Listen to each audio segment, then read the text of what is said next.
I realized the woman I had lived with for 5 years was slowly poisoning me, and she was planning to finish off my daughter too. The thought didn't come to me out of nowhere. It was the result of weeks of suspicion, sleepless nights, and piecing together fragments of conversations I was never supposed to hear. One morning, as I looked at her across the breakfast table, I didn't see my loving wife anymore.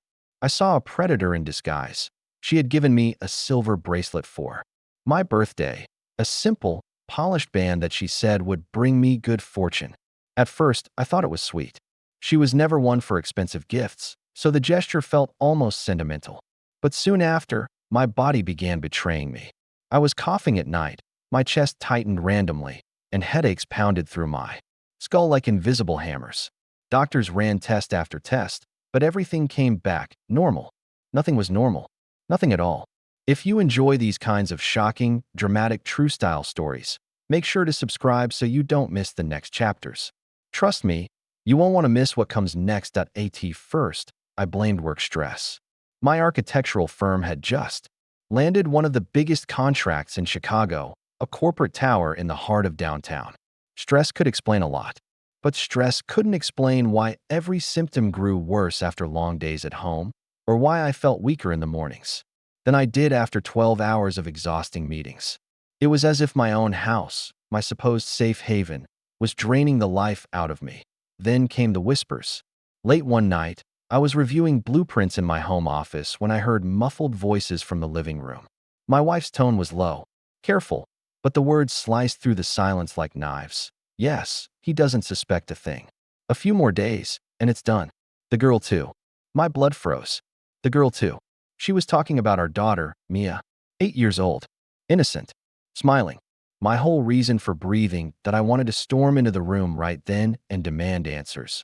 But my instincts told me not to. I sat still, forcing myself to breathe quietly, my heart pounding against my ribs so hard I thought she might hear it. When she hung up the phone, she walked into the kitchen, poured herself a glass of wine, and smiled like everything was fine. I stared at her through the crack in my office door, feeling as if I was staring at a stranger in my wife's skin. From that night, I started watching her. Every detail, every movement. I noticed how she would sometimes linger by my coffee cup in the mornings before handing it to me.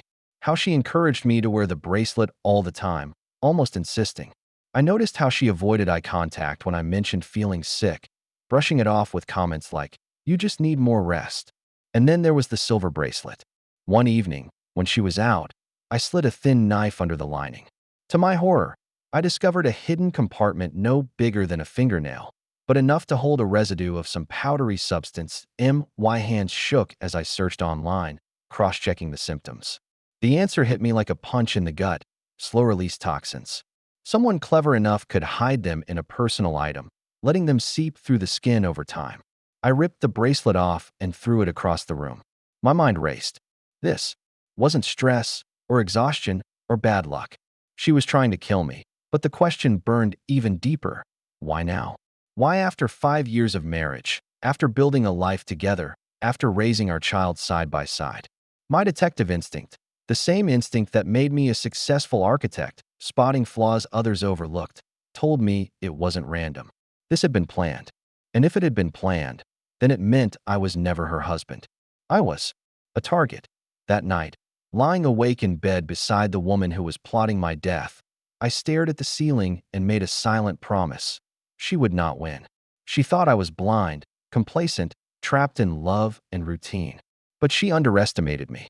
She underestimated how far a father would go when he realized the monster wasn't outside his house. It was sharing his pillow that I couldn't sleep that night. Every time I closed my eyes, I heard her whisper again, "The girl too." Those words crawled through my brain like venom. Beside me, she slept peacefully, her breathing steady, her arm draped across me as though nothing was wrong.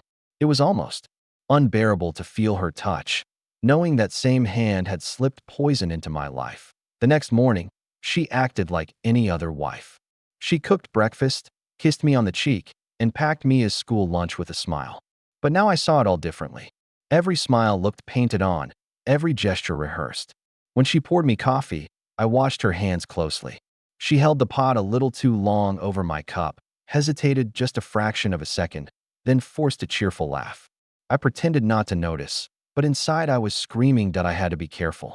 If she knew I suspected her, Mia and I would be in even greater danger. That was when I decided to play a role, to act like the same trusting husband she believed me to be.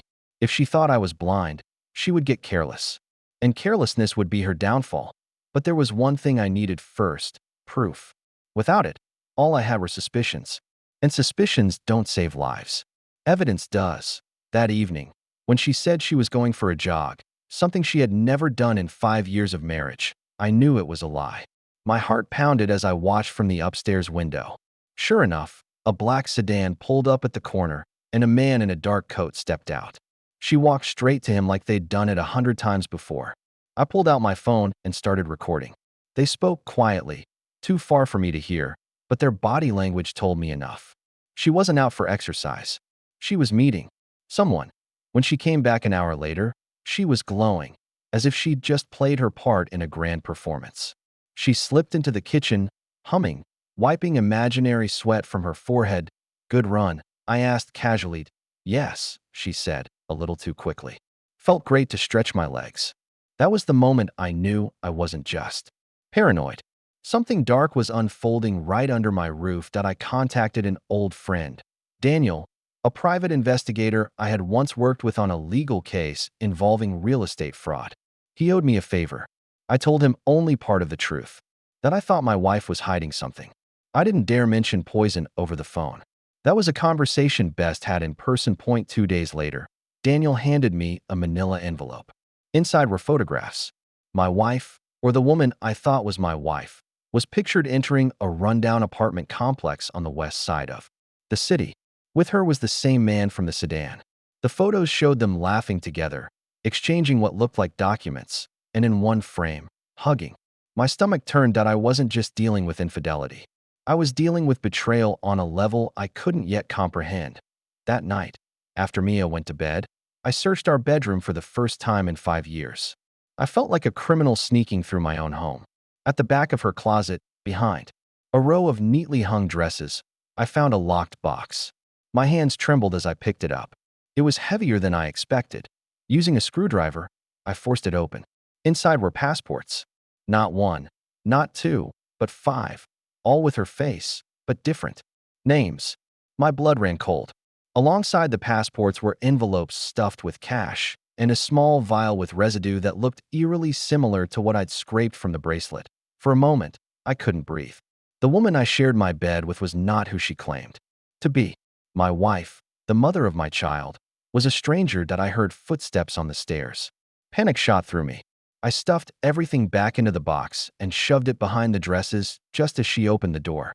She stood there in her nightgown, smiling softly. "Can't sleep?" she asked. That I forced a yawn. "Too much coffee," I said, praying my voice didn't shake. She studied me for a long moment, her eyes searching my face like she could see through my skin.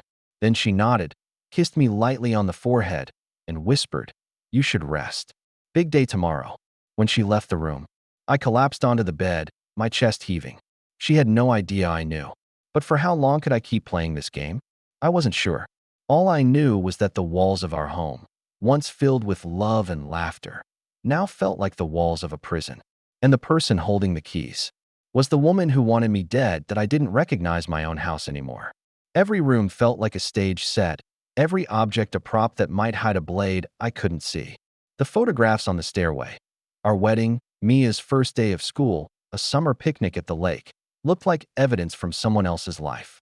The smiles were real back then, but now they glared at me like lies I'd framed and proudly hung on a wall. That I needed to turn my fear into a plan. Fear makes people sloppy, but strategy turns fear into leverage. So I listed my priorities on a pad I kept hidden inside a dictionary on my office bookshelf. 1. Proof that would survive even if my house burned down. 2. A safety plan for Mia that didn't rely on luck. 3. A way to make my wife believe I was still blind. Only then could I risk prying open whatever sat behind her masks. Backhand index pointing right. If stories like this keep you on edge, tap subscribe so you don't miss the next turns. The deeper I dug, the clearer it became. This wasn't just a marriage gone wrong. It was a design. First, proof. I swapped the old router for a pre-configured one I'd built months ago for a security demo, dual WAN, separate VLANs, and a logging pipeline that mirrored traffic to a hardened laptop in my office ceiling. Not where anyone would. Look, I placed two tiny microphones. One in the crown molding of the dining room, the place she liked to make calls while pretending she was arranging playdates, and a second under the marble island overhang, its grill concealed by a dot of matte sealant. In the garage, I screwed a thumb-sized camera into a fake motion sensor. Every angle that mattered now mattered to me. Second, Mia. At breakfast, I made it a game. Remember our spy word? I asked, drawing a lightning bolt on a napkin. If I ever say thunder, you run to Ms. Patel next door and show her this napkin. No bag. No shoes if you have to. Just go. She giggled at first, then saw my face and nodded solemnly. I texted Ms. Patel, an ER nurse who never slept normal hours. If Mia shows up with a napkin that says thunder, keep her inside and call 911. Don't text me. Just do it. Her reply was immediate. Understood. Third, the blind act. I left the bracelet on my nightstand like I'd simply forgotten it. I complained about acid reflux to explain the headaches. I accidentally left search results about heartburn remedies open on my phone where she could see them. And I thanked her for the extra vitamins she began leaving beside my toothbrush, the ones I slipped into a zipper pocket I'd sewn into my jacket lining. The first Real crack appeared on a Wednesday. She announced she'd joined a Pilates studio across town. That might have fooled me a month ago, but now the word studio clanged in my head like a warning bell. I slid an AirTag into the lining of her gym tote while Mia brushed her teeth. An hour later, I watched the dot glide across the city and stopped nowhere near a fitness studio. It paused behind a self-storage complex that sat between a pawn shop and a shuttered diner. The kind of place that collects secrets because secrets can't afford better rent that I didn't follow that night.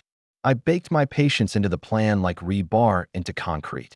The next afternoon, after school drop-off and a bland, friendly goodbye kiss, I drove the long way around to the storage place.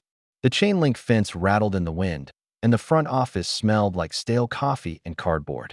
I signed the guest book as Mike Anders, close enough to pass if anyone glanced, far enough to deny if it came back to me. Then I walked the aisles counting units, letting the echoes tell me which roll-up doors had been used recently. Dust is honest. It settles evenly until a hand wipes it away. Her unit was the only one with a faint, fresh crescent in the dust wear. A key had scuffed metal. Waist height. A habitual motion.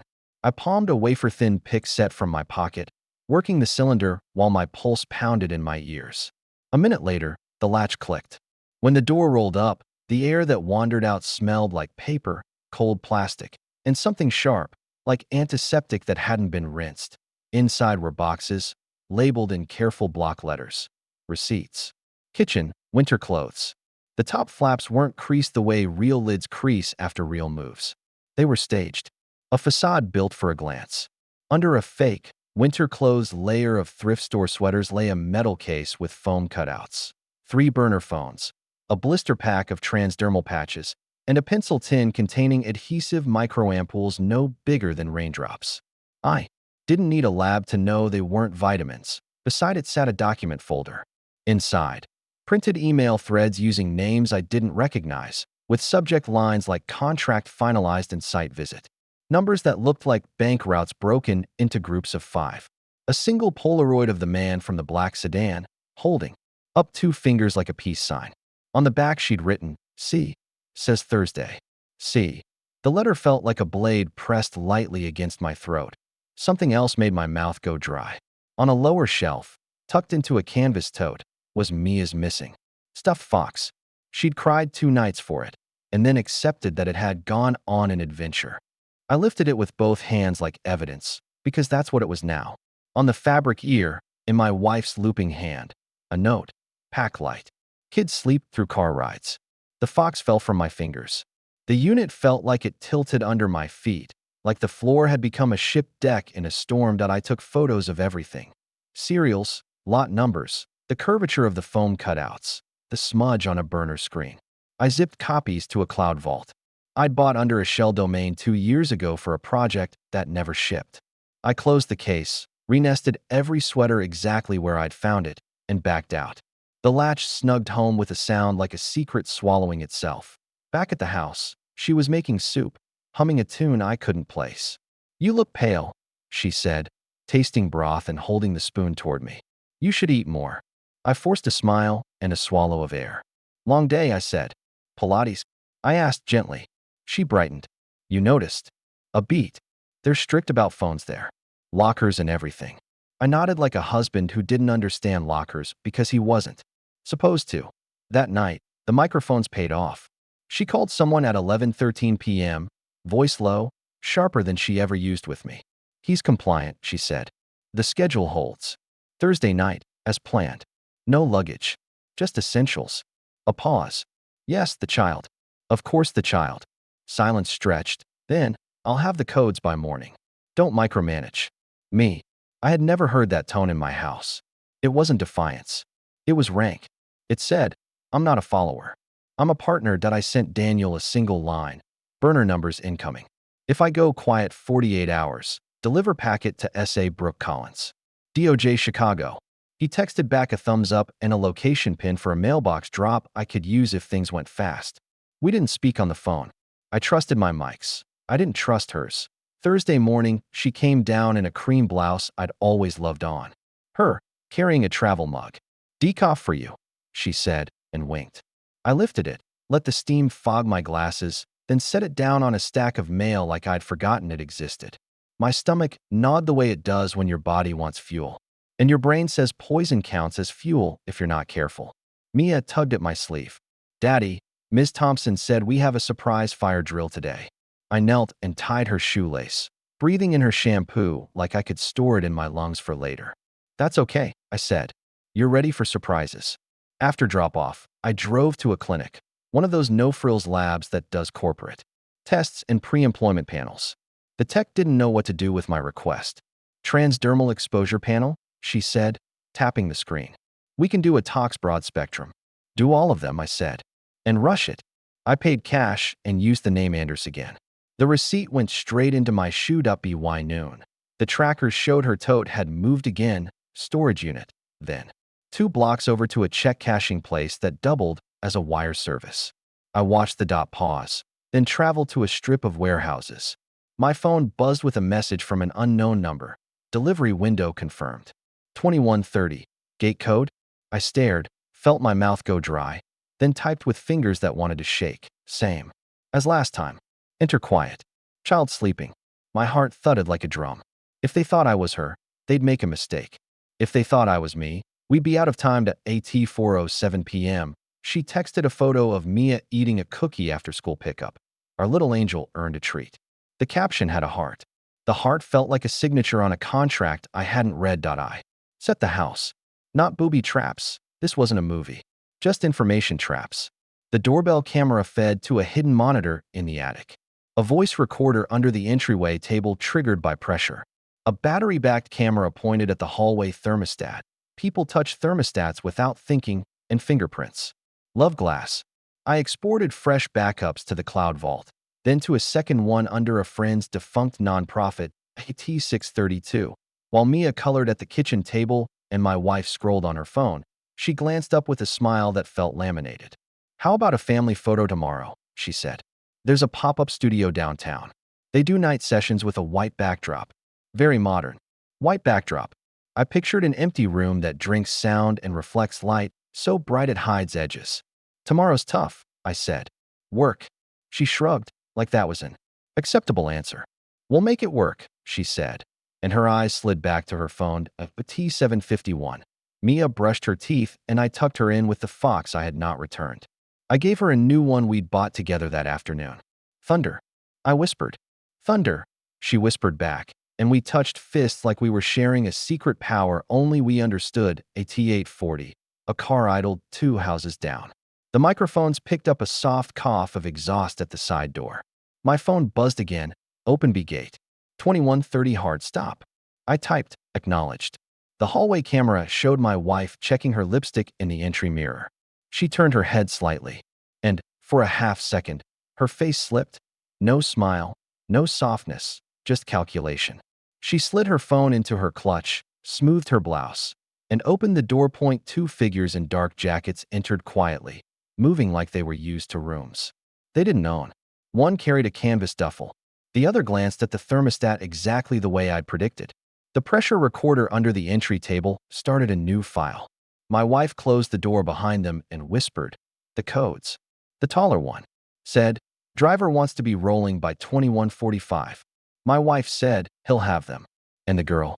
The taller one smiled without humor. "Kids sleep through car rides." The hallway camera caught my hand tightening around the banister.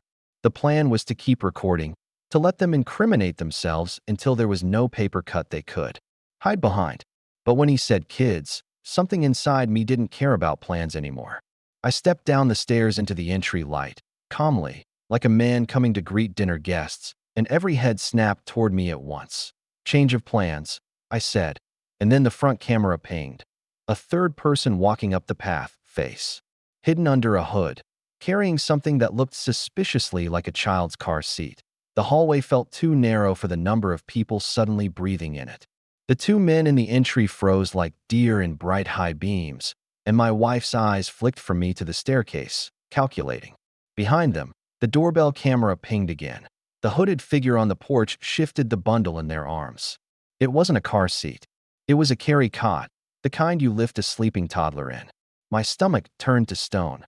"Change of plans," I repeated, stepping off the last stair and into the warm pool of light that spilled from the foyer chandelier. I kept my hands open and visible. Predators expect resistance or collapse. They struggle when you choose neither. The taller man angled his body, trying to herd the conversation where he wanted it. "Codes first," he said. "Then we're done." "You're done when I say you're done," I said, standing where the entryway recorder would get every syllable. "You came to the wrong house if you thought I'd sign my family over like a package." My wife tilted her head, almost amused. "You're being dramatic," she said lightly. "We're going to a hotel near the airport, that's all." "Then invite them in," I said, nodding toward the porch. "Let's keep everything honest." I pressed the smart lock button. On my phone, the deadbolt buzzed. The hooded figure stepped inside, a sweet, sleepy baby smell brushing past with the night air. My chest tightened until breathing hurt. You can't mistake that smell once you've put a child to bed 1,000 times. The carry cot wasn't empty. But it wasn't Mia. That realization hit second. The child's small foot, pale as a moon petal, twitched under the blanket. A decoy, a message, or collateral that made this crew believe they controlled the night. The shorter man closed the door and thumbed the latch. "This isn't a town hall," he said. "We leave in 10. "Then stop wasting time," my wife said, voice crisp, like she'd snapped a meeting back on agenda. She turned to me, eyes bright, face soft, performance flawless. "Darling, your wallet and laptop. You know the routine." Behind the performance, something new glinted. Rank. I had heard it on the late-night call. She wasn't a messenger. She was management. I let my gaze slip past her shoulder to the thermostat glass, where my lens watched, recording the angles of everyone's hands. The taller man shifted his duffel higher, and I caught a glimpse of molded plastic inside. "Restraints. Not for a laptop. Wallet is in the office," I said, turning slowly. "I'll print the codes so you stop misreading letters over my shoulder." I led them through the archway, past a shelf where family photos cast benign reflections. The second microphone lived inside the crown molding here. I had placed it for a reason. Voices carried perfectly, and people forgot the ceiling exists that I kept my gait even. Panic gets you sloppy. I opened my office door and stepped aside, letting their eyes sweep the room. The hooded one stayed near the entry, swaying the cot with a professional little rhythm. The other two entered and fanned out, the taller one parking the duffel by the desk. My wife posted up at the doorway, dashboard supervising. If this were a movie, now would be the time to flip a switch and drop a cage from the ceiling. Real houses don't do cages. They do doors, line of sight, and sound. I sat, woke the laptop, and typed. Not the codes. A script. A single keystroke mirrored the live feed of my own office camera to the hidden monitor in the attic and to the cloud vault. Another keystroke pushed a scheduled packet to an address Daniel had given me, an inbox watched by a federal analyst, who owed him, or me by proxy, a favor. The cursor blinked like a metronome between heartbeats. "We don't have all night," the taller one said. He moved to my right shoulder, Too close, breath heavy with mint. The shorter one circled left, placing 2 plastic zip ties on the blotter like a waiter placing clean silverware. Do yourself a favor, I said to him. Don't touch those yet. Hostile, he observed. Not yet, I said. But close. The hooded figure's phone buzzed. A low voice, almost bored, said, "Driver wants motion." The voice was a woman's. She pulled the hood back. Sharp cheekbones, hair scraped tight, eyes that belonged in a room without windows. She looked at my wife for confirmation. My wife gave a small nod. The hierarchy hummed in the air like a transformer that I looked past all of them. At an ordinary object that had anchored me through 100 late nights. Mia's framed drawing of our house. All square windows and smiling sun and a stick figure cat we don't own. That house was simple, honest.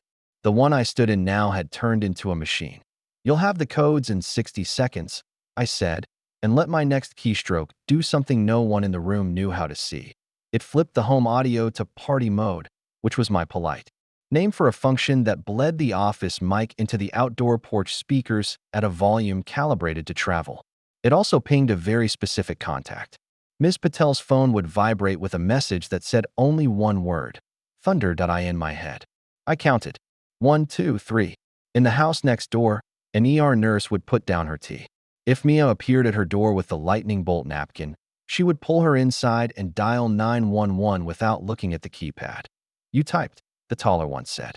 Codes. Reading, I said, and let the printer wear out a sheet. The letters and numbers on it were real enough to pass a casual glance and worthless beyond the first checkpoint. I held the page high. We exchange now, I said. Mia comes to me. I give you this. You walk out, and you don't look back. The room's temperature dipped 5 degrees. It wasn't a negotiator's line. It was a father's. The taller man smiled in a way that said he didn't believe in fathers. The girl's already taken care of, he said. Define taken care of, I said. Sleeping, he said. Define sleeping, I said. That made him blink. Small cracks matter. I took 1 step forward, still holding the paper. Hi. And set it on the edge of the desk where the camera could see his hand if he reached. He did. The shorter one reached too. My wife did not. She watched my face, not the paper. Her eyes narrowed a fraction, like she'd just noticed a draft under a door. She heard it before anyone else did. A hiss on the edge of the soundscape, not quite a whistle. Outside, the porch speakers woke up, faintly at first, then clearer. Our voices, this room, this moment, bleeding into the quiet of a tree-lined street where senior dogs sleep and night joggers count steps with earbuds in. We don't have all night, the taller man's voice said from the hedges. Driver wants motion, the woman's voice echoed from the flower beds. The neighborhood, which had never once mattered to these people, became a witness. What did you do? My wife said, not a question. Pressed play, I said. The hooded woman moved fast, snapping the cot's canopy shut and tucking it into the crook of one arm. The shorter man grabbed for the printer page. I let him take it. The taller man went for the duffel. My wife stepped through the door and shouldered me hard enough to twist me half around. She was aiming for the router shelf. I blocked her with my left arm and flattened my hand against the wall where a dimmer switch pretended to live. The lights did not change. What changed was the hallway smart plug that fed the little white box no one ever notices by the baseboard. The recorder's backup battery kicked in. Redundant systems are boring until you need them. You're exposing your child, the hooded woman said. Neighbors call cops. The child panics. You brought a stranger's baby into my house to normalize kidnap logistics, I said. Don't talk to me about panic. Enough, the taller one said, and reached for my wrist like he'd cuff a volunteer. I moved first. Not a punch. Not a throw. A step back and a pivot that spilled his momentum past me into the desk edge. The printer skittered to the floor. The microphone in the molding caught his grunt. The outdoor speakers threw it into the night, where it transformed into context. Somewhere at the end of the block, a porch light clicked on. Somewhere closer, a curtain moved. My wife's voice dropped into a register I'd never heard. Terminate Plan B, she said to the room. We're on Plan C. Define Plan C, I said, keeping my eyes on her hands. She smiled in a way that meant the definition was whatever she said it was. No more house, she said. No more polite. The shorter man produced the zip ties again and made a half step toward me. Before he could close the gap, the stairwell camera flashed motion, a shadow sliding along the upper landing where there should have been no shadow. The taller man saw it too and spun, expecting an accomplice. What he saw, because I designed it that way, was his own reflection thrown from a mirror I had angled earlier. He swore, recalibrated, and that heartbeat of confusion gave me the space I needed to reach the closet and yank it open. I didn't want a weapon, I wanted a cord. Inside the closet was a breaker subpanel I'd installed for the office when we renovated last spring. On the inside of its door, in my neat block print, were labels. The bottom switch ran only one circuit, a ring of external outlets I'd programmed for holiday lights and never reminded her existed. I flipped it. The front hedge bloomed with light. Not a cheerful string of bulbs, but a calm, even wash that made faces crisp on camera and colors honest. A good neighbor light, the kind that says, "We see, sirens do not arrive immediately." But the street changes the instant it expects them. Dogs bark differently. Wheels slow. People who do not want to be seen make themselves small. In our entry, the hooded woman's jaw tightened. She adjusted the cot to her other arm and set her feet like someone preparing to lift. My wife's gaze cut to the hallway, then to the stairs, then to me. I saw the arithmetic land. Exposure changed timelines. Codes, she said, snapping. Back to the mission. Now, you'll get them at the car, I said, and took a single step toward the doorway, putting my body where the hallway camera could see every hand move. With Mia in my arms. Nothing else happens. She laughed. I had loved that sound once. Tonight it had edges. You think you're negotiating, she said. You're not. You're narrating. Then listen, I said, and let the outdoor speakers do the rest. Ms. Patel's voice carried in faint, bright syllables from the open porch mic. She was on her phone, talking to a dispatcher with the calm of someone who triages panic for a living. She gave our address. She said the words, "Possible abduction attempt." She said child. The hooded woman's eyes hardened, then softened, and for a fraction of a second I saw something unmistakable, annoyance at sloppy variables. She hadn't planned for a neighbor with an ER nurse's composure. Exfil alternate, she said. Mostly to herself, the taller man lunged. He wanted to end the conversation.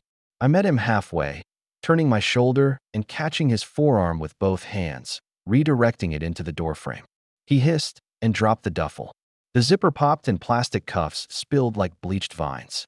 The shorter man reached, slipped on the printer cable, and grabbed the edge of the desk, knocking the microphone cable loose. The molding mic stayed. Live. Redundancy again. My wife was still. Stillness is her danger state. She took 2 steps that looked like one and was suddenly within arm's reach. Her hand came up not with a weapon, but with my phone, which she must have skimmed from the desk. She held it like a knife anyway. Unlock. She said that I laughed because I could not help it. Facial unlock in a room full of cameras, I said. Try it. Let the world watch you steal. Her eyes didn't flicker. I don't need your phone, she said, and put it back down as if it were trash. Then she reached into her clutch and lifted a small plastic card, no bigger than a postage stamp, with a glinting metal contact. I need your hand. She meant the vein reader I kept in the safe for client files. She wasn't guessing. She knew. Plan C, she said again. Walk. The stair camera pinged.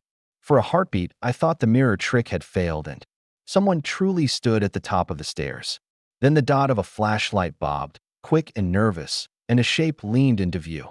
A neighbor in sweatpants and a terry cloth robe, phone in one hand, courage in the other. Everything all right. Over there.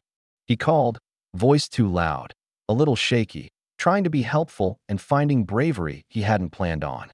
We heard. The hooded woman turned toward the door like a hawk sighting a rabbit. Enough, she said, and started for the foyer. With the cot I moved without thinking. My hand slammed the wall switch that wasn't a dimmer, and the alarm in the entry shrieked. Not a burglar wail, but a high, rhythmic chirp I had chosen because it slices through argument and forces decisions. The shorter man flinched. The taller man swore. My wife reached for my wrist again.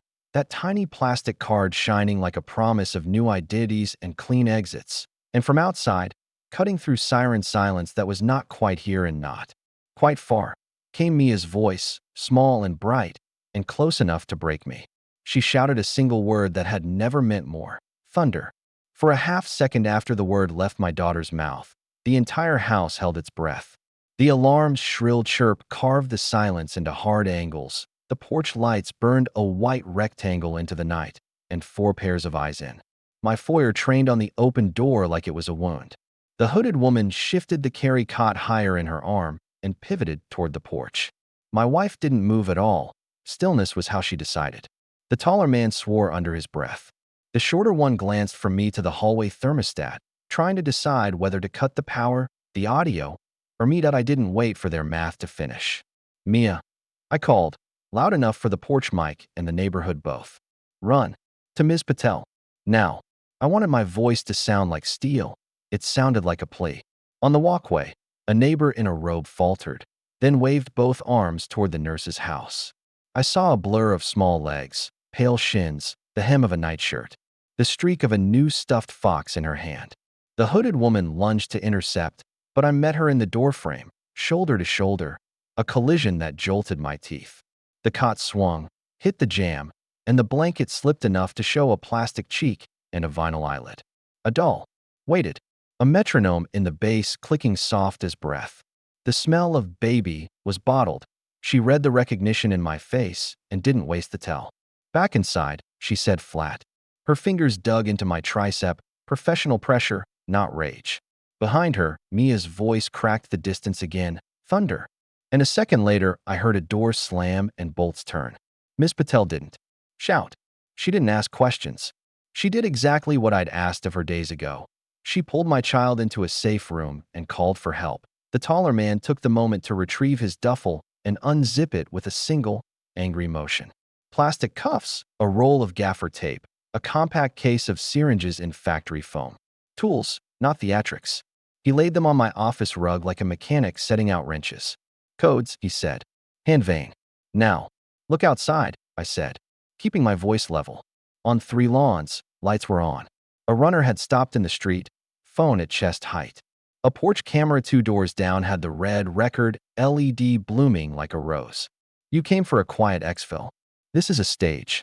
My wife stepped in, not to argue, but to narrow the aperture. We adapt, she said, and to the crew. Same sequencing. Husband first. She lifted a plastic card from her clutch, chip contacts glinting, and flicked it with her thumbnail. He opens the safe with the vein reader. He prints the long codes. He hands me the signed releases. We leave. She didn't have to add what came after. I'd read long codes in the storage unit emails, the way you read instructions that pretend to be paperwork and are really choreography. You'll get nothing if I stop sending heartbeats, I said. I tapped my phone screen, and a simple app, not mine by origin, mine by modification, pulsed a green dot. Every 15 minutes, I sign a keep alive. If I miss one, accounts lock, keys trash, and a packet ships to a list that makes your Costa Rica flight a very short vacation. I wasn't bluffing. Daniel had helped me wire it. I could see the taller man trying to parse which part of that sentence mattered most. The shorter man made a decision more primitive than his boss's calculus. He tried to put me on the floor. He came in low. I stepped back, let his shoulder skim my hip, hooked his elbow with both hands, and rolled him into the doorframe. The impact knocked a picture off the wall, Mia's hand-drawn house. But the molding mic stayed live, and the front hedge lights found his face and cataloged it. He cursed, grabbed for the cuffs, and I snapped the alarm 1 notch louder. The sound cut the air into slices. Plan D, my wife said. The first time she'd said Plan C, it had tasted like steel. Plan D tasted like glass. She moved toward me with something that wasn't a weapon but wore the same certainty. A small adhesive patch pinched between 2 fingers. It was the size of a postage stamp, the same shape and color as the blister pack transdermal side photographed. In her storage unit. You're exhausted, she said, voice all soft edges again. Let me help. She meant to put me to sleep standing. I put the couch between us and the office doorway behind me. Touch me with that, and your long codes die in court, I said. And you'll explain an unregistered sedative patch to a detective who had a slow week. The hooded woman didn't wait. She threaded past us, the cot balanced in her left arm, her right hand already on the knob. Exfil North, she said over her shoulder. Translation, side yard, fence gap, alley. A plan meant for a quiet night, now repurposed to survive a loud one. The taller man tossed the syringes back into the foam, stuffed the tape into his jacket, and shouldered the duffel. The shorter one left the cuffs on the carpet, evidence I would later hold in a zip-top bag, label with a time, and hate myself for needing. My wife was the only one who didn't move. She watched me the way a chess player watches an opponent who has surprised them exactly once. Then she stepped closer, so close I could smell the mint she had chewed to cover the wine, lifted her free hand, and smoothed an imaginary crease on my sleeve. It lasted no longer than a blink. When she withdrew, a clear dot of something sat on the cuff, a translucent scab I wouldn't have felt if I hadn't seen it. A tracker sticker, half the size of my fingernail. She smiled like a woman trying to make up after an argument. "We're not finished," she said softly. "You still owe me your hand." Then she turned and walked after her crew, not hurried, not panicked, simply pivoting to the new path like it had always been hers. I let them go because catching them in my foyer would have been a victory without Mia. I stepped onto the porch, into floodlight and cold, held up both hands, and shouted to the end of the block, recording. Witnesses. I didn't say help. People help when the script makes sense. I wanted the script to write itself, in voices and porch cameras. And timestamps. The hooded woman glanced back once at the hedge lights, judged the angles, and vanished into the side yard. The taller man followed. The shorter one hesitated just long enough to scoop up the printed codes from the office floor, stealing. A lie like it was a jewel. I crossed the lawn in 3 strides and hit Ms. Patel's stoop with my fist. She opened on the chain, eyes level, phone still at her ear, and pulled me inside with the kind of strength that never looks like force until you feel it. Mia stood behind her, fox clutched, cheeks blotched with tears that had already dried. She didn't ask if I was okay. "Am I in trouble for leaving?" she asked, small and trying to be brave. "You did everything right," I said. Saying the words cost me almost as much as meaning them. I put my palm on her head and felt the crown of it like a brand. "Police are en route," Miss Patel said. 3 minutes, maybe 5. Dispatcher wanted me to stay on the line. "Are they gone?" I shook my head. "Not far," I said. "They don't have what they came for." She nodded once, as if tallying supplies in an emergency cart. "You should know," she said. "2 unknowns passed my camera 15 minutes ago. Same direction your alley runs. They scouted before they knocked." She didn't add the word professionals. She didn't need to. I felt Mia press herself into my side, and when I lifted my arm to encircle her, my sleeve brushed my jaw. The tracker duck grazed my skin. It was so small, so nothing, it would have lived on my cuff for days. I peeled it off with a fingernail and stuck it to the brass umbrella stand in Ms. Patel's hall. Let them follow the wrong house. The first cruiser turned the corner as if summoned by that single rip of adhesive. Lights, no siren. The second came 30 seconds behind it. Officers moved with a mix of caution and hurry that told me the dispatcher had used the right words. I gave them the short version. Men in the house, attempted abduction, audio broadcast, evidence streaming to a secured vault. No weapons fired. No injuries. One more thing. I handed over the plastic cuffs from my rug. In a grocery bag and the compact syringe case, gloved by a dish towel. The sergeant took one look at the case and stopped trying to keep his face blank. They cleared my house first. Standard. 2 officers went to the side yard and found the hedge flattened where 3 bodies had passed at speed, then footprints down. The alley where wind scuffed grit around the tread marks. Another officer went to the neighbor in the robe to take a porch camera statement. I waited in Ms. Patel's kitchen with Mia and tried to drink water I could barely swallow. Across the table, the nurse did what nurses do. She used silence like a blanket and let my nervous system come down where it could. When the sergeant returned, he had my printed codes in a zip bag. "This what they took?" he asked. "Among other things," I said. "It's garbage. It looks right, but won't pass checksum." He nodded as if he had any reason to know that, and then asked the question I had avoided since the night began. "Who are they?" "My wife's colleagues," I said. "Or her employees. Or her crew. I don't know exactly what words she uses when I'm not in the room." He waited for more, and I gave it. The storage unit, the phones, the transdermals, the emails with 5-character bank segments, the cot with the metronome heartbeat. He didn't write everything down in front of me, but I knew it would end up inked later. When I finished, he held my gaze a long moment. "You have a plan for tonight?" he asked. beyond this minute. It wasn't a challenge. It was a courtesy. Leave, I said. Not the neighborhood. The house. They know it better than I do now, because they know the ways I never planned to use it. He nodded. We'll sit on the block until morning, he said. But if they're what you say they are, they'll be miles by then. They'll be closer, I said. They don't need my house anymore. They planted a way to follow us. I told him about the tracker and showed him where I'd stuck it. He sent an officer to retrieve it with a piece of tape. The little that looked like a flake of plastic wrap in the evidence envelope. We stared at it the way people stare at bullets they never heard. Hotel, Ms. Patel said, as if she'd just triaged us to a different wing. Not under your name. Bag you packed. I had packed one, hours earlier, with the kind of method that makes a list and then burns it. Backpack for Mia, I said. Laptop, documents, charger, spare drives, a toothbrush. Nothing that won't fit under a seat.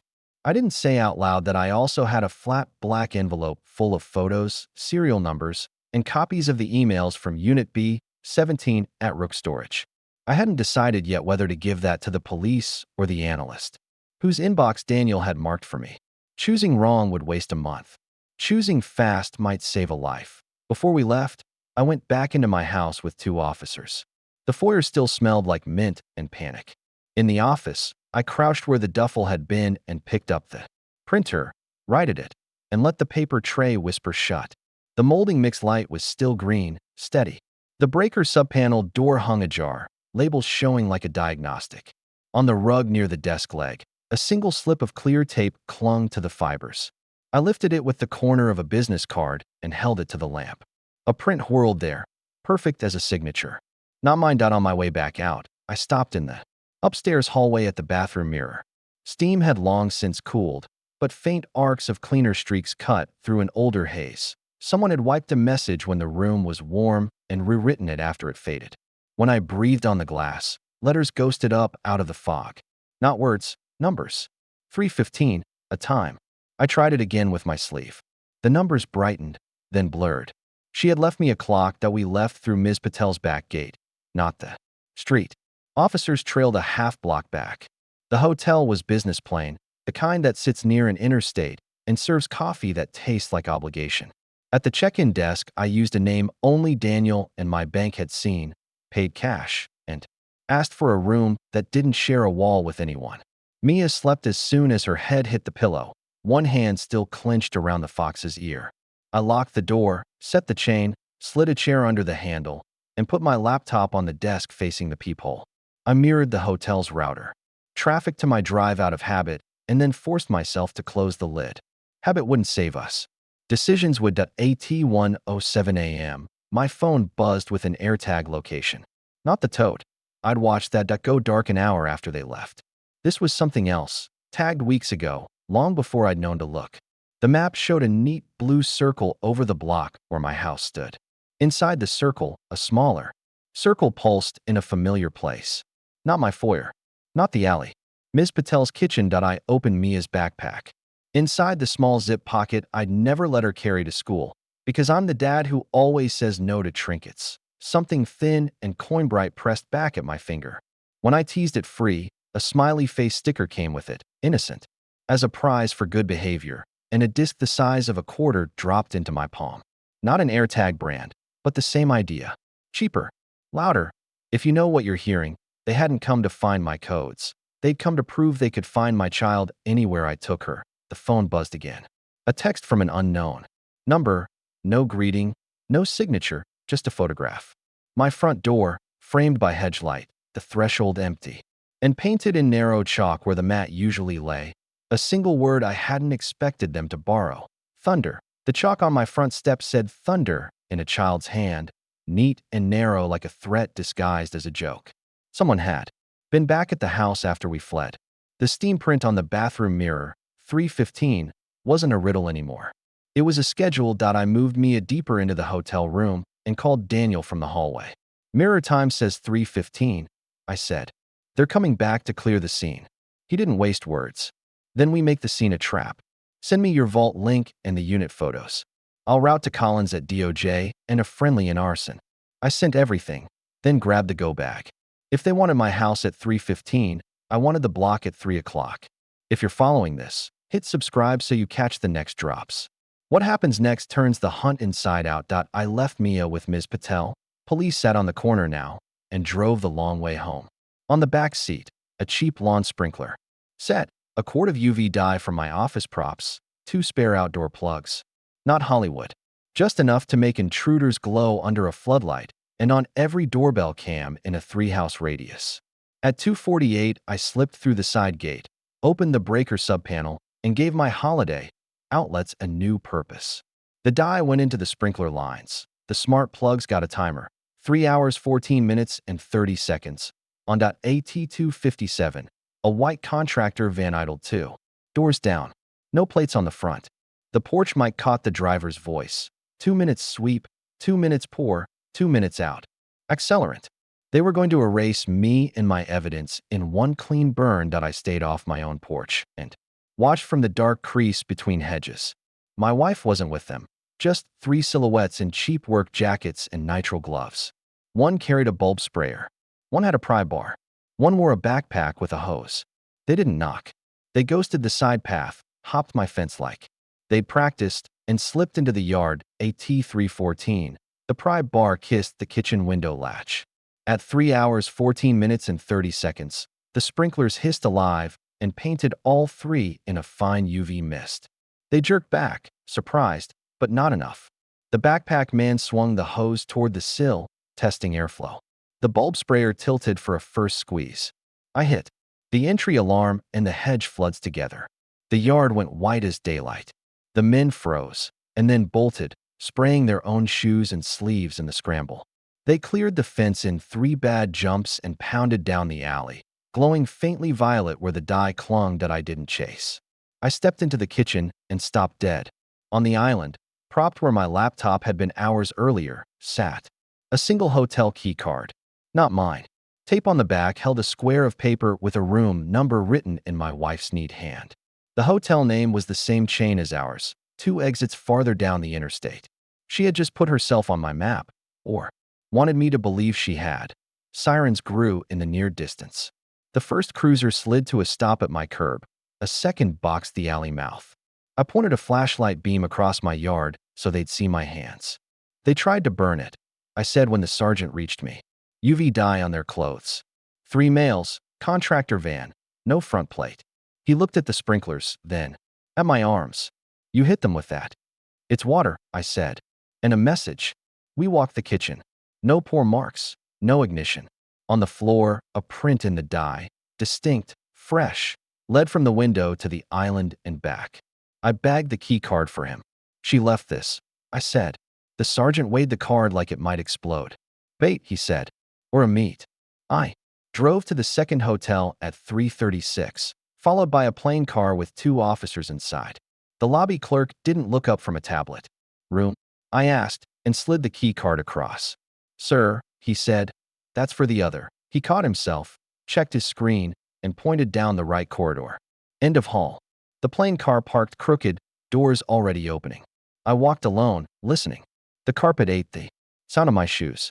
At the end of the hall, the door with that number waited, chain latch hanging open, lock engaged. I raised my knuckles. The door swung inward before I touched it. The room was cold and bare. No luggage. No perfume. On the bed, a clear plastic pouch with a single translucent patch inside. The same adhesive square I'd seen in the storage unit, and a folded printout. I opened the page and read the first line. You still owe me your hand. Below it, a photo.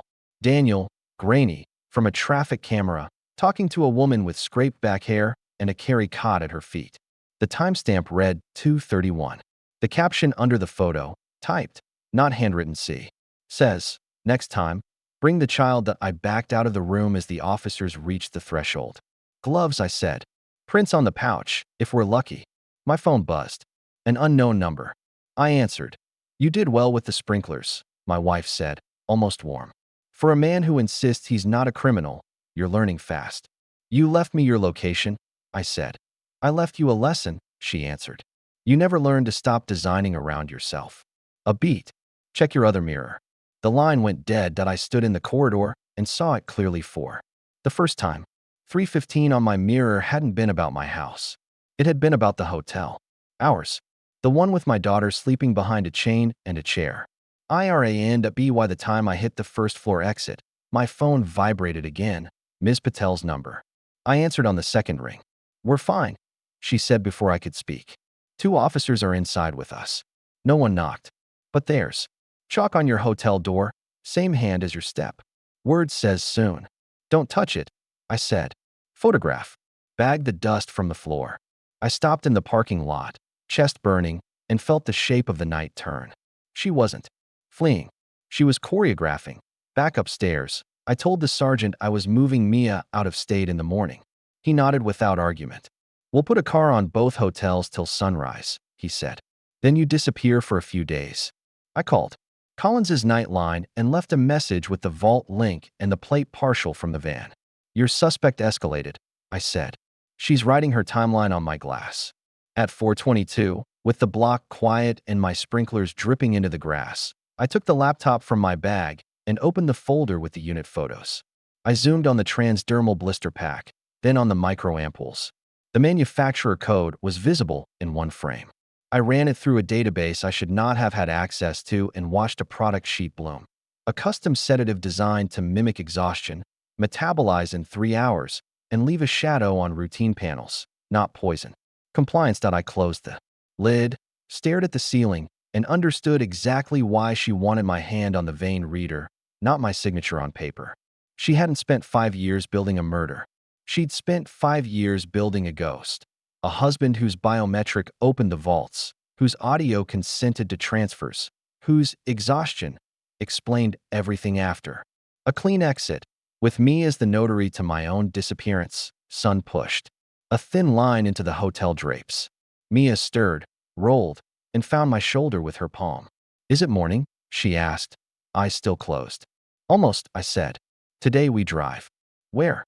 she asked. "Someplace I never designed for," I said. And before I zipped the bag, I wrote 3 words on the hotel notepad and slid them into the clear pouch with the patch for evidence. Change of plans. That we were on the road by first light. The city in the rear view, like a bad decision you don't get to remake. I left my phone wrapped in foil under the hotel mattress and bought a $30 flip phone at an all-night pharmacy 2 exits away. Cash for the phone, cash for a gray sedan from a no-questions desk that copied my Anders license without reading it. I programmed one rule into my head and Mia's. We do not stop where we plan to stop. We stop where the road chooses. I told the front desk we would check out at noon, then left the room exactly as it was. Lights at a specific angle, a chair leg an inch off square, so I'd know if anyone touched it. If stories like this keep you on edge, subscribe so you don't miss the next turns. From here on, every mile is a decision we can't undo. Mia rode behind me with her knees tucked up and the new fox under her chin. "Is this a game?" she asked, voice small under the seat belt. "It's a safety drill," I said. "Like school. We win by being boring." She watched the highway slide past and nodded like she could make herself into someone the world wouldn't notice. First stop wasn't a hotel or a diner. It was a strip mall laundromat with a public bulletin board and a bathroom you had to ask for a key to use. In the bathroom, I peeled the tracker sticker I'd bagged last night off a card and pressed it under the rim of a rideshare car's kid seat while the driver filled the soap hopper. It would ping its little lie across town for hours. Outside, I bought a church rummage sale paperback for $1 and slid an SD card between its glued pages. If I dropped the book, I wanted it to look like trashed ATA library 2 counties over. I used a public terminal while Mia colored pirates at a children's table within arm's reach. No logins, no history. I opened the vault link, selected a pack labeled Rook_B17, the storage unit, and forwarded it to 2 addresses Daniel had given me months ago and I had never expected to need. Collins at DOJ and a cyber financial analyst who had once sent me a Christmas card addressed to the only honest architect I know. I added a note. Subjects seek biometric authorization via vein reader. Transdermal compliance, patches. Thursday window missed. Escalation likely. The flip phone buzzed. A number I didn't know sent 3 words. "Where's Anders?" I typed a polite lie. "On the road to the bank audit. Required vein scan at noon. Notarized releases prepared. Cooperation contingent on child safety." The dots blinked. The reply came from a different number. See. Says move up schedule. You have 90 minutes. I stared at the single letter and felt the old blade against my throat again. I didn't drive to my bank. I drove to a federal building that shared a wall with a credit union and had real cameras, real guards, and a lobby that made people speak in lower voices. At the magnetometer, a woman in a navy suit with a coffee stain hidden under her lapel tapped my elbow and flashed a badge. Collins, DO Justice. She said my name the way a person says a password. Not loud, not soft, just certain. Phrase. I asked. She tilted her head. Daniel said you'd ask. He told me to say you once pitched a building that doesn't have corners. It was true. A client had wanted a circle. I told her the structural math didn't like metaphors. And Daniel? I asked. Her eyes hardened. Missed a meet at 2:30. Last ping by a traffic camera, then silence. We're looking.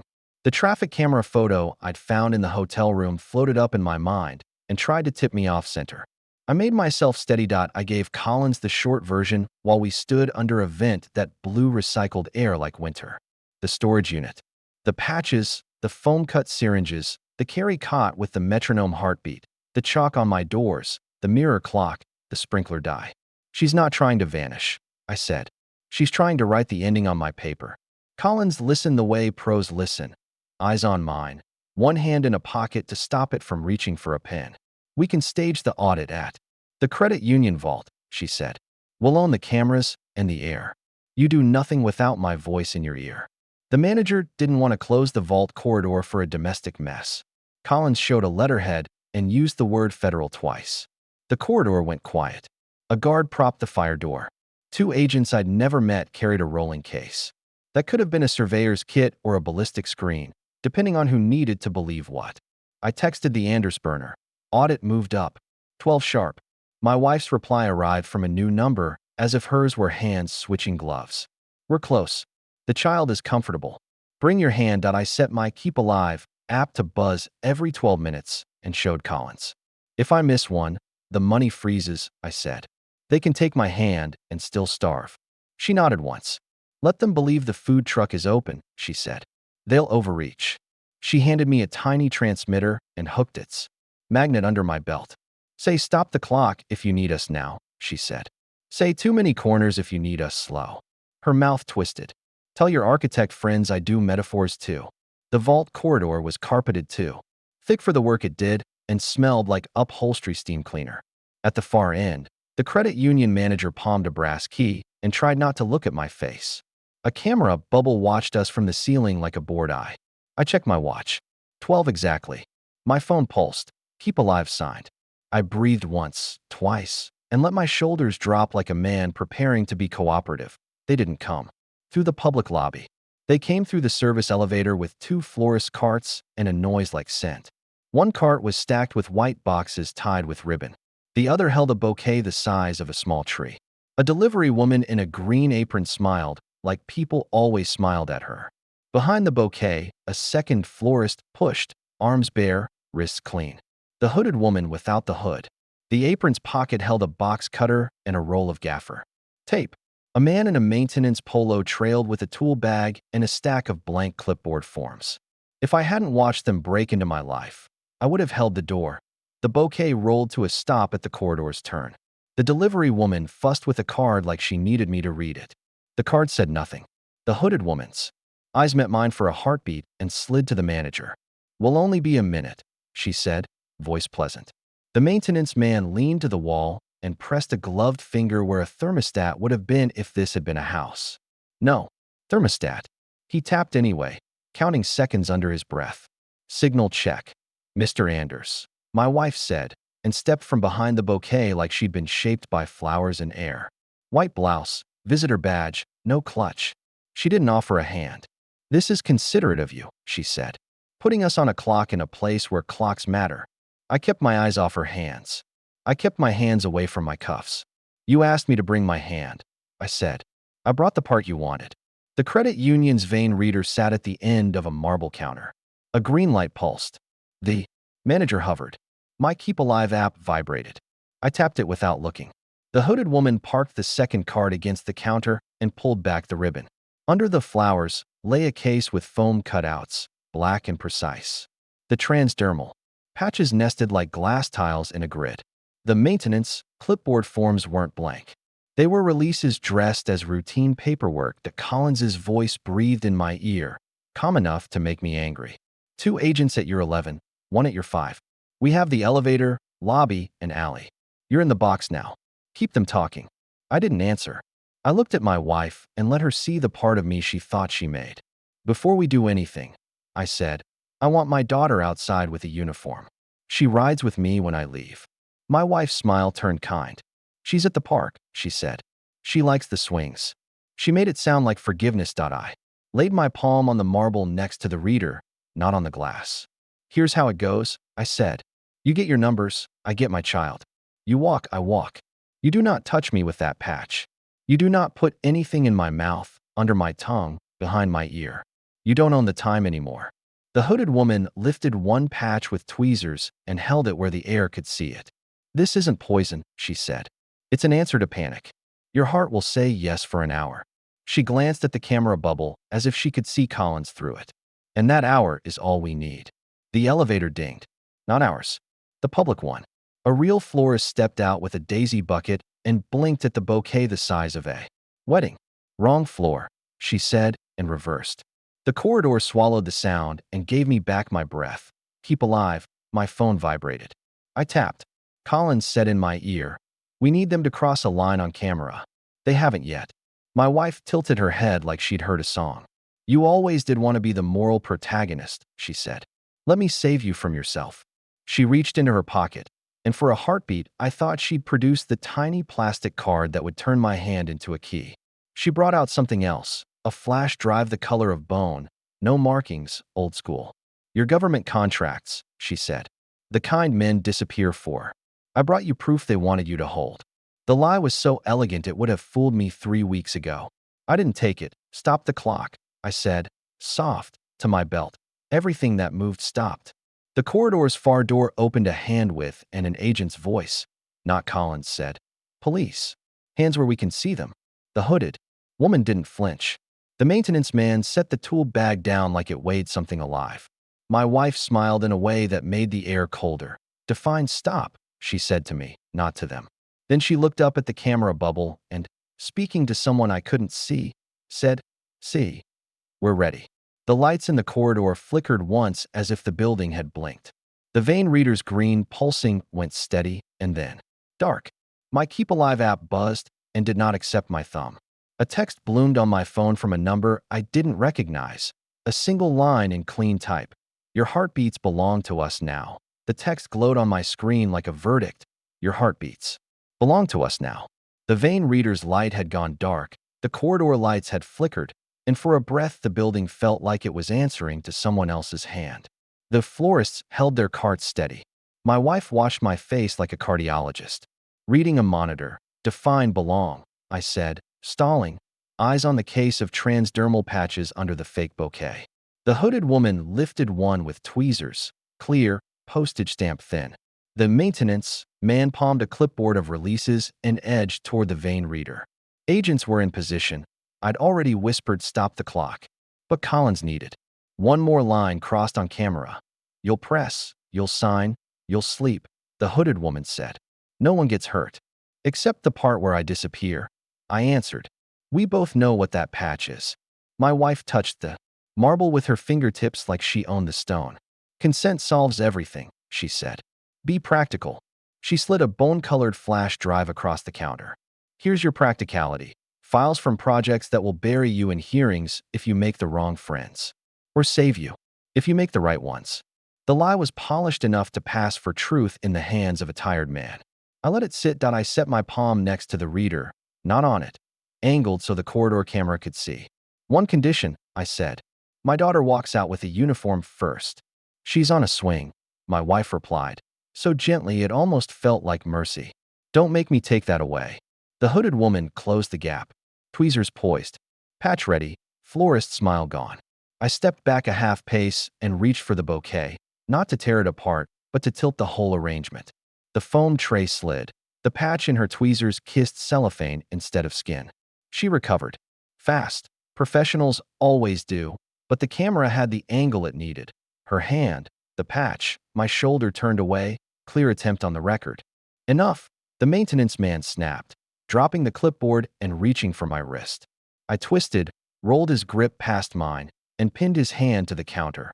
Open, flat, where the camera could see the adhesive smack his glove. Not my flesh. His glove. The hooded woman hissed, but didn't lunge again. She'd seen the agent's shadows slip through the fire door. Federal agents.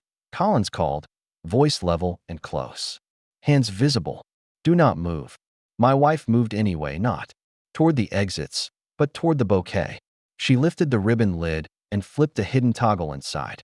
The corridor lights stuttered, the reader beeped once, and my Keep Alive pulse on the phone failed to register my press. A text arrived instantly from another new number. Heartbeat acknowledged 1206. Thank you. They hadn't cut me off.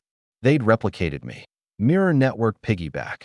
I said aloud for Collins, eyes never leaving my wife. They're spoofing the Keep Alive.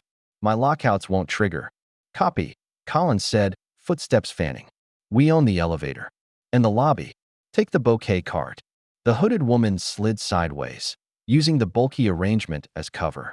The maintenance man went still under my grip, calculating whether to yank free and lose a glove or wait and keep a hand. My wife did the simplest thing. She stepped into the blind angle beneath the camera bubble and let the delivery woman block her with the other cart. Their choreography was good. They'd rehearsed exits that looked like confusion. Hands, Collins repeated, closer. Two agents swept in from my left, shields up, another from behind the carts. The hooded woman set the tweezers down on the marble, slow, theatrical, and lifted her palms. The maintenance man exhaled and did the same. My wife smiled at me, small, regretful, almost affectionate. Then she said, clearly enough for the microphone in the dome, "See. Plan Delta." The building blinked again. Not a blackout, a reroute. The elevator dinged, the public doors rolled open, and a real florist stepped out with a tin bucket of daisies and an expression that said she hated being part of anyone's scene. She froze at the sight of shields and badges, buckets trembling in her hands. That heartbeat of white noise was all my wife needed. She didn't run. She walked, a precise three-step thread between carts, touched the bouquet case, as if straightening. A bow, and slid into the service elevator as it closed. The hooded woman turned her head a fraction, receiving a signal I couldn't hear. She didn't follow. She held still, palms high, allowing herself to be cuffed with the professionals. Patience.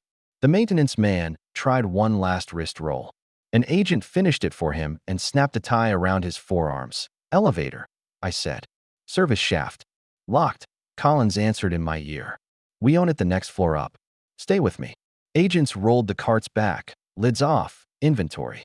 In the open, patches, a compact case of syringes, a box of adhesive microampoules, releases with my name pre-filled, a burner phone registering no SIM and too much history. One agent slid the bouquet base onto a blanket and taped off the toggle my wife had flipped. Another bag, the hooded woman's tweezers and gloves. The camera bubble washed without blinking. I looked at the vein reader, dark again, and understood what the text meant. They cloned my Keep Alive handshake, I said. They can keep the accounts alive without me while they position. Then we don't chase money today, Collins said. We chase people. She nodded to the hooded woman. Start with her. The hooded woman smiled without showing her teeth. Up close, her eyes were the color of fresh steel. You're late, she told Collins. See, we'll have coffee by now. Who's C? Collins asked. The woman tilted her head toward me. Ask your architect, she said. He's been building to her specs for 5 years. My phone buzzed again. Unknown number, clean photo. Daniel, in profile, alive, seated in a metal chair. In what looked like an empty office with blackout film on the windows. A clock on the wall read 12:08. His expression was all message, no panic. Below it, a caption, trade at 1600 hours. Your hand. The child. Heartbeats optional. I showed Collins. She didn't look away. We don't trade children, she said. We set the board. She turned to the manager. Lock the vault corridor. Full shut. We'll use the credit union conference room. My wife had vanished into the building's veins, but she hadn't left me nothing. The bone-colored flash drive still sat by my palm. I bagged it and handed it to Collins. If this isn't a trap, it's a map, I said. Either way, it points at C. Collins gestured to the cuffed woman. Name. The woman shrugged. I prefer not. Then listen, Collins said, calm as a scalpel. You walked a sedative toward a federal witness under camera. That's coercion on tape. You can be useful in an hour, or you can be a file. Number by sunset. Choose utility. The woman's eyes flicked to me, then back. You still owe her your hand, she said. The child buys you time, not safety. Agents swept, measured, photographed. The maintenance man stared at the carpet. The real florist, hands shaking, gave a statement and left without her daisies. I pressed my thumb to the keep alive again and watched the app blink red and then green without registering my touch. They were pumping my heartbeats through. A ghost. Cut their mirror, I said. Air gap me. Collins nodded. We'll kill everything you carry. For now, we move with wires, not air. She tapped her earpiece. Bring the kit. While the text worked, another text arrived. No photo this time, just an address and a single word. Park. It was the same park my wife had just named. The message timestamp read 12:12. A minute later, a second text, swing. Then a third. Soon I looked at Collins. They want me to run, I said. They want you to choose, she answered. We'll pick for them. We left the vault corridor. As the service elevator reopened on an empty car and a bouquet ribbon caught in the door track. In the conference room, Collins spread a city map and marked 3 rings around the park. Patrol cars, plane cars, a third ring of eyes that didn't look like cops. You won't go near it, she said. You'll call her bluff from a distance. She can't measure. And Daniel? I asked. We watch the clock she keeps handing us, Collins said. And we take her letters away. On cue, my phone chimed one last time before the tech air gapped it. A short video, 30 seconds. Soundless. My house at night under hedge light. Empty porch. Chalk script at the threshold spelling a single word. She'd written it again to remind me who was drawing lines. Thunder be why mid-afternoon the park looked ordinary. Kids on swings, parents with coffee, a dog chasing a ball across the grass. But nothing was ordinary anymore. Every bench had plain clothes. Nearby, every sedan at the curb held radios whispering, and Collins watched from a command van disguised as a utility truck. I sat 3 blocks away in the back of an unmarked car, Mia beside me with her Fox, coloring pages clipped to a board. She thought we were on a field trip. On my phone, now a clean device with no apps, came the text at 15:47, 1600 hours. Swing. Child. For hand. Collins didn't flinch. She wants the theater, she said. We'll let her take the stage. At exactly 16 o'clock a.m. figure appeared at the far edge of the park. White blouse, hair pinned, sunglasses despite the cloud. My wife. She moved with the calm of someone who owned the hour. Children kept laughing, parents kept talking, but I felt the weight of every second. If you followed me this far, subscribe, so you don't miss the ending. The game we started 5 years ago reaches its breaking point here. She pushed an empty swing once, then turned her face toward the cameras she knew were there. In her hand glinted a small card, the vein reader key. She mouthed a single word. Now, Collins whispered, we hold. She's not carrying the child. That means leverage, not delivery. From a maintenance shed at the park center, 2 men emerged, the taller one with the duffel, the shorter with cuffs looped in his hand. Behind them came the hooded woman, though she was cuffed just hours earlier. My chest tightened. She must have traded cooperation for stage time. They wheeled out a stroller. Covered. My pulse hammered. I strained against the seatbelt. If she has Mia, she doesn't. Collins cut me off. Your daughter is 3 cars behind us with Patel. That stroller is theater. Let her roll it. They pushed it to the swings and parked it beside my wife. She touched the handle, like a prop, and raised her voice, clear enough to carry. Your choice. Hand, code, or child. The plainclothes nearest didn't move. Collins's hand rested on her radio, waiting for my cue. I opened the door, stepped onto the sidewalk. Every instinct screamed to sprint, to tear the blanket off that stroller. Instead, I raised my voice, steady as I could. You don't have her. You have plastic and cloth. The real child is safe. For the first time, my wife's smile faltered. She pulled back the blanket. A doll's head, vinyl pale, blinked in the light. The parents nearby gasped, confused, gathering their children. She let the blanket fall, unfazed. Symbolism matters, she said. Tonight it's this doll. Tomorrow it could be real. You have 4 minutes left. The taller man lifted the duffel, unzipped it just enough for the crowd to see black plastic. And wires. Murmurs rippled across the park. A staged device? Or real? Collins's voice in my ear was sharp. That's our line.